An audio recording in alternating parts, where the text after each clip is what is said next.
tao mahilig sa salita-salita. Ang salita walang batayan. Pakita nyo na talagang may tiwala kayo. Santo Papa nga nagkaroon ng malubhang karamdaman eh. Nagkasakit sa puso. Talagang hindi na pa pwede yung puso niya, kailangan palitan para siya mabuhay. O sino naman magbibigay? Di ikaw naman mamamatay. Pero ganun pa, in-announce sa mga Katoliko sa may St. Peter's Square, ang Santo Papa ay malubha. At upang siya'y mabuhay, kailangan mapalitan ang kanyang puso. Alam niyo, nung narinig ng mga Katoliko yun, nagsigawan sila. Sabi nila, take my heart! Take my heart!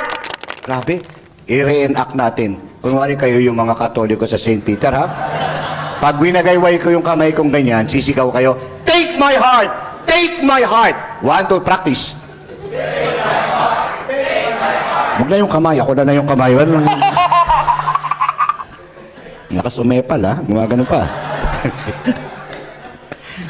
Lahat dinig na Santo Papa, sigaw nyo. Kaya kahit tinangina siya, dumungo siya sa bintana. Nung makita ng mga Katoliko ang Santo Papa nakadungaw, sigawan sila sabay-sabay. Ayan, nakasama sa'yo. Sabi ng Santo Papa, damang-dama ko ang inyong pagmamahal.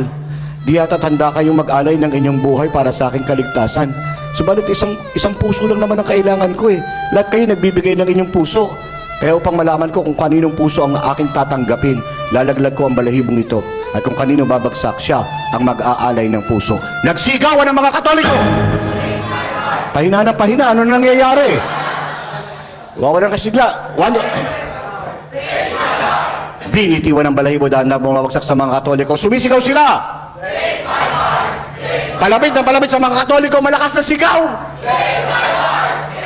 Nung malapit na sabi ng mga Katoliko, ayaw naman.